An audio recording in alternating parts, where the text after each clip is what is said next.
Yo, what's going on, everybody? How y'all doing? And welcome back to yet another Ringside Roundup here on the channel, man. And for today's Ringside Roundup, our topic today is going to be the February 16th, 2026 episode of Monday Night Raw, man. So as always, we go over the show, I break down the show, let you guys know everything important and everything that you guys need to know about the show. And as obviously, I give my thoughts on the show, how I felt about everything. And down in the comments below is where you guys can leave me your thoughts, whether that's debating my thoughts how I felt on the show, leaving your thoughts, like I said, or talking about anything you want to discuss about the world of professional wrestling. All that can be done down in the comments below, man. But as always, before getting anywhere, it's any video, be sure to help your boy out by liking the video, subscribe to the channel, turn post notifications so you never miss an upload. Go follow those socials. You can find the links to those in the description of this video. That includes my Instagram account, my X account. Do all that helps me a ton, and that's because you guys straight into today's Ringside Roundup. All right, man. So we would kick off the show with an absolute bang, in my opinion, man. So we would start it off. We see the Usos. They obviously they do come out from the crowd, of course, obviously with the stairs. So they come down a little bit, but then we hear the voice of Paul Heyman. He says, "Ladies and gentlemen." I believe he says it about 3 or 4 times until he finally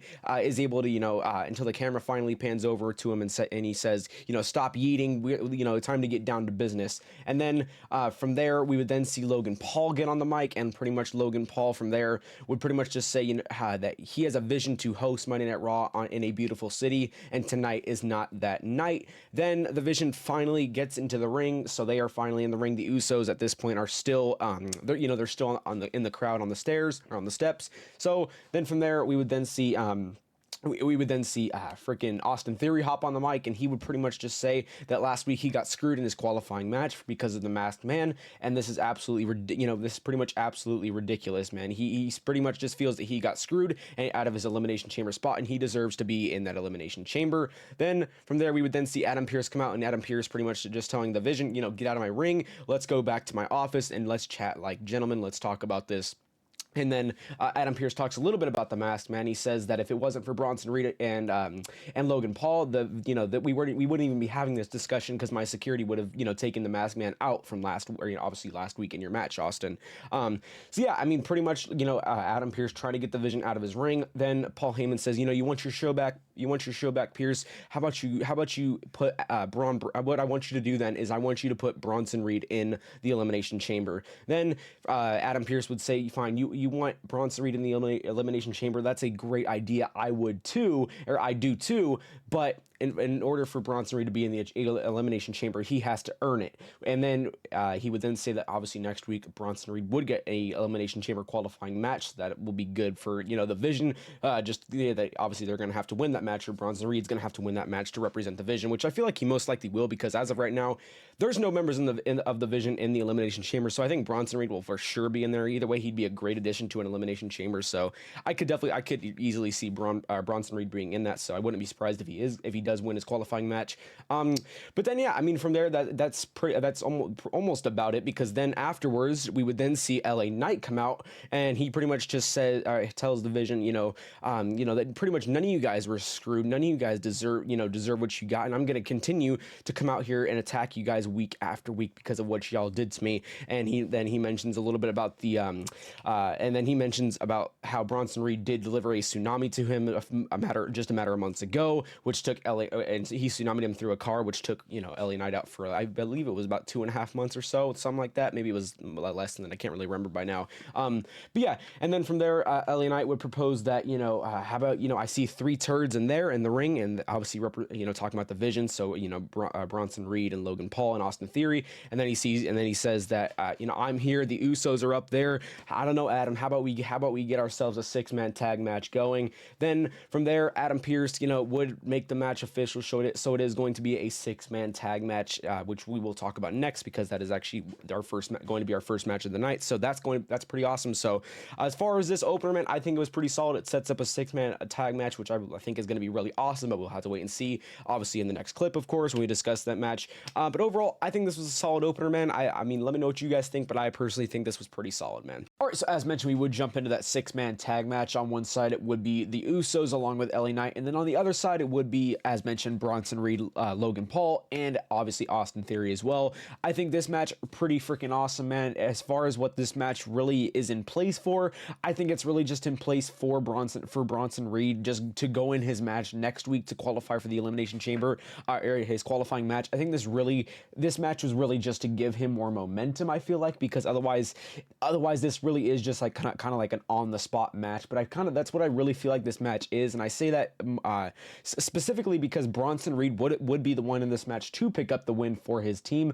But overall, solid match, man. I think this match is pretty solid. Nothing. It wasn't a bad match whatsoever. Definitely a really solid match in my opinion. But in the end, man, Logan Paul would be able to hit. I believe he hit Jimmy Uso with his little knockout punch. Then Bronson Reed goes up top, tsunami to Jimmy Uso. 1, 2, 3. Bronson Reed does pick up the win for his team. So like I said, I think what this match really does for the Vision, for winning this match, is really, like I said, just gives Bronson Reed more momentum going into his match next week to qualify for the Elimination Chamber. And in the post match, we would see Logan Paul. He would take the headset of Michael Cole, and he would be on like right next to the announcer's table, of course. And then he would talk his little shit a little bit, but then we would then once again see the Masked Man, who would deliver a curb stomp to Logan Paul on the announcer's table, and then obviously he would hightail it out of there. The Masked Man would. So the Masked Man continues to make his presence known, continues to just torture the Vision. I still think it's Seth Rollins, man. I don't know, man. I know a lot of people think it's not, because obviously his Rollins is surgery, but I think that's really the Masked Man is really Seth Rollins. I don't know though. I don't know, man. I strongly think that it is going to be revealed as Seth Rollins. But let me know what you guys think about the Masked Man down in the comments. As like I said, as far as this match, I think it just gives Bronson Reed momentum and pretty much the entire Vision as well. But at the end of the day, man, the Masked Man could, screw over Bronson Reed at the end of the day. So I don't know. Let me know what you guys think about this match. I personally thought it was really good, but let me know what you guys think down in the comments. All right, now we would jump into the Women's Elimination Chamber triple threat qualifying match between Asuka versus Bayley versus Natty, and I personally really didn't care for this match, really, honestly. I think this match is just like kind of whatever. I mean, yes, it does obviously have an impact on this year's Women's Elimination Chamber, which is a big match because it does solidify a spot for a woman to obviously go into WrestleMania main event. But I don't know, man. I really just don't care for the participants of who were in this match. I really don't care for any one of them. I really don't care too much about Asuka, neither Bayley or Natty. So I really don't care who actually won this match. So for most of this match, I'm gonna be honest, really wasn't paying too close attention. I think the match I really just didn't care for the participants, man. So and honestly, I don't really see any of these women that were in this match who, even if one of whoever did advance, of course, which obviously ended up being Asuka, I just don't either way see them winning the Elimination Chamber, man. There's going to be a lot of other participants who I think have a better shot at winning, man. But I honestly, like I said, I didn't care for any of the women that were in this triple threat match. Therefore, I really just didn't care to really watch it, to be completely honest with you. But I mean, you guys let me know what you thought about it. I mean, did you guys even really pay attention? If you did you like the match? Because I personally, I don't know, man. I just think it's kind of just a whatever match. I mean, from what I did see, like I said, it wasn't really anything super crazy. And I did see the ending. I really didn't care for the ending as well. That kind of made Bayley look extremely weak. I mean, Asuka literally put her in an Asuka lock, and in 3 seconds, Bayley's tapping out. So I don't know, man. Pretty interesting. I don't know. Let me know what you guys think, but I personally, for one, didn't really care too much for this match whatsoever. And one more thing, in the post-match of this, we would see Natty get attacked by Maxine Dupree, because obviously they have a whole thing going on right now in the Intercontinental title mid-card and the Women's Intercontinental title picture. And 2 of those main participants are obviously Natty and of course, freaking Maxine Dupree. So Maxine Dupree would obviously, come out and attack Natty, because they do have a feud ongoing right now. So that was also included in this. So I mean, it is whatever. If you guys actually care about that feud, that happened as well. So more development on that. Maxine Dupree pissed at Natalya, of course. But yeah, man, that's really all you got to know here. Let me know what you guys think about this. But I personally, for one, just really did not care too much about this match, to be honest. All right, man, and moving on, we would jump into the best in the world heavyweight champion, CM Punk, man, and what turned out to be a amazing freaking segment, man. Really enjoyed this segment. So CM Punk comes out, says, "Is it great to be alive on a Monday night or what?" Just like he usually does. And then he says that, some people, are, of course, pissed that he's here tonight. They're pissed at him in general. And he says some of those people are, obviously from the office, the head of the, WWE, the order of WWE, they are pissed at him because they think I am jeopardizing the main event of WrestleMania, because obviously we found out last week that CM Punk would make a defense against Finn Balor at Elimination Chamber for the World Heavyweight title, which does potentially jeopardize the main event of WrestleMania when, you know, CM Punk is supposed to face Roman Reigns at WrestleMania. So, you know, if he loses at the Chamber, he is, you know, obviously he jeopardized, and he's jeopardizing of course, the main event at WrestleMania. So yeah, he says, you know, that some people, they think he's jeopardizing the main event at WrestleMania, but Punk sees it a different way. He says that the people here in the WWE Universe would not think of me the same if I didn't, you know, do stupid things. In fact, I wouldn't be who I am if I didn't piss people off and do stupid things. He says that, you know, CM Punk would not be here if he didn't act this way and do stupid things and piss people off. They would ruin the whole persona of CM Punk and, you know, CM Punk's eyes. Then from there, we would then see, you know, CM Punk's Elimination Chamber opponent, Finn Balor, come out. And so he would come out, and he would also come along with Dominic Mysterio and the return of JD McDonough. So JD McDonough would also be there. So they would all come out to the ring. They would all get in the ring as you know, as the three of them. They would line up. They would be on one side of Punk, and then, you know, Punk is obviously on the opposing side from them. And then from there, Finn Balor would get on the mic, and he says that, Punk, you are not the best in the world, and I am the best in the world. He says that to be the best in the world, you have to beat, you know, guys like Roman Reigns on your debut match of WWE here in Raw. To be the best in the world, you have to go down to AAA and beat some of the best luchadors. To be, you know, the best in the world, you have to do all these great things, and then he says, by definition, I am the best in the world. And then CM Punk would respond with you know, Finn, you say that you're the best in the world, you say you did all these things, but Finn, how did you do those things, basically? And then he says that, you know, Finn, you did those things on your own. You have changed from then. You are wrapped in this Judgment Day vortex. You are using the Judgment Day is just an anchor that has been holding you down around your neck that was supposed to rise you up. But Finn, all it's done is dragged you down to their level. You did all those good things by yourself. That's what made it so great. But now that you are with this group, it has dragged you down to their level, far from where you used to be, Finn. And then from there, you know, you can see, you know, the expression on Finn Balor's face. He's like, well, what do you mean? As Punk is saying all that, he's like, you know, he's questioning.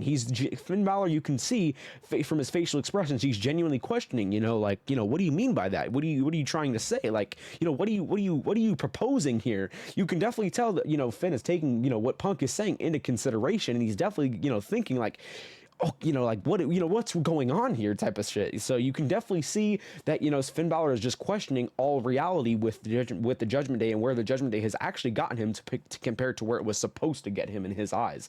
So then from there, you know, Punk would pretty much say, you know, Finn, I know you didn't come here just to talk. I know you came here to, you know, attack me. So then CM Punk would turn around and he would say, go ahead, Finn, go ahead, Dominic Mysterio, go ahead, JD McDonough, do it, because I know that's what you guys came out here to do. And then he says that you want to be the best. You say you're the best in the world. Well, I don't need other people to think that to know that I am the best in the world. I don't need other people to help me prove that I am the best in the world. I am the best in the world on my own. Obviously, that's CM Punk saying that. And then you can see JD McDonough, you know, he's trying to get in there. He's trying to attack CM Punk as he's leaving the ring, but Finn is holding him back. Finn is, you know, and he held him back about twice. So you can tell that Finn is like, you know, wait a second, let's not do this. You know, you can definitely tell there's a reason why he's holding JD McDonough back. He's finally realizing something. He's realizing that, you know, what Punk said is, you know, is possibly true. You know, he's actually taking what Punk said into consideration about how the Judgment Day is just anchoring him down and holding him down. So he's, you know, he's trying to, you know, he's like questioning, and that's why he's holding JD McDonough back. You know, he's trying to, he doesn't want, you know, other people to get involved. He wants this to just be him. He's, you know, he's actually finally starting to succumb to that, you know, reality, and actually, you know, realize where the Judgment Day has actually got him, like I said, compared to where the Judgment Day, was supposed to get him, of course. So this segment overall was very good, man. This just continues to progress the overall, or the obviously the foreshadowing to when the Judgment Day split, because obviously we know the Judgment Day split is right around the corner, man. It's relatively close, man. The Judgment Day split, it's building up, it's all boiling, and then finally at some point it's just gonna all come crashing out, or all come bursting out just like a volcano, man. So I cannot wait, man. This segment was very awesome because it just continues to elevate the split of the Judgment Day, which I cannot wait to see. It also just continues to elevate the future of Finn Balor, and having Finn Balor go back to his singles career and have him be a singles guy again, which is going to be absolutely amazing. So I love this segment, man. This segment was absolutely amazing. Really enjoyed this, man. It sets up big things, continues to elevate bigger things as well. So overall, really awesome segment here. All right, and moving on, we would make our way to Penta versus El Grande Americano. And for what this match was, man, this was a very awesome match. Great high-flying action. And this match had an even greater ending, man. Really enjoyed the ending of this match. So because it was so good, let's just jump right to the end, man. So we get to the end, we would see one of the other Americanos, obviously one of the El Grande Americano sidekicks. One of them would get pulled under the ring. I forgot which one it is, but he would get pulled under the ring, and then we would come to find out it would be OG Americano. So OG Americano, he would pop up out of the ring, and then he would attack the other sidekick of the Americano, and the one that got pulled under the ring, he would LG Americano, or that Americano would come back from under the ring. OG Americano would take him out, and then El Grande Americano, who is obviously in the match, he would get distracted by that, which allowed Penta to hit an insane, he would go off the ropes and deliver an insane springboard Mexican destroyer. It was absolutely insane, man. That was such a crazy move, man.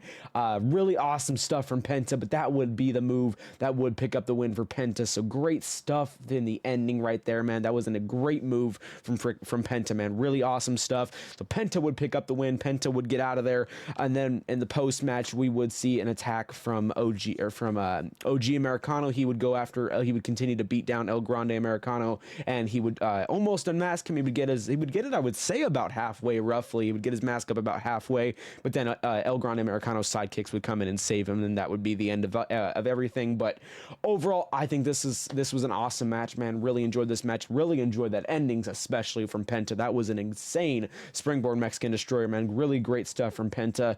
And just continuing to build more for, of course, at some point one of the Americanos is of course going to get unmasked first, most likely El Grande Americano.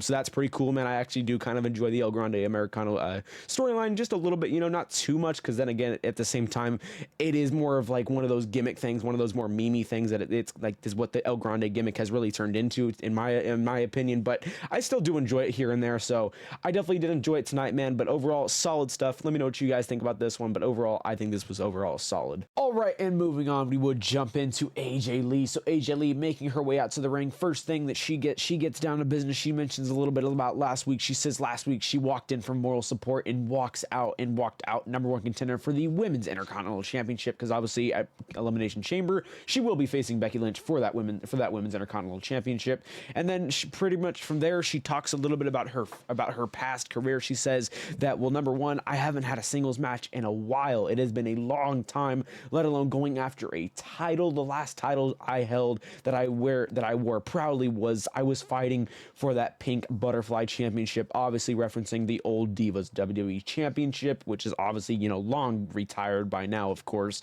Forgot actually what year they got rid of that, but been a while since obviously that's been around, of course. So, it's been a while, AJ Lee just saying it's been a while since I have been in, since I have been in a, not only just a singles match, but a title, man.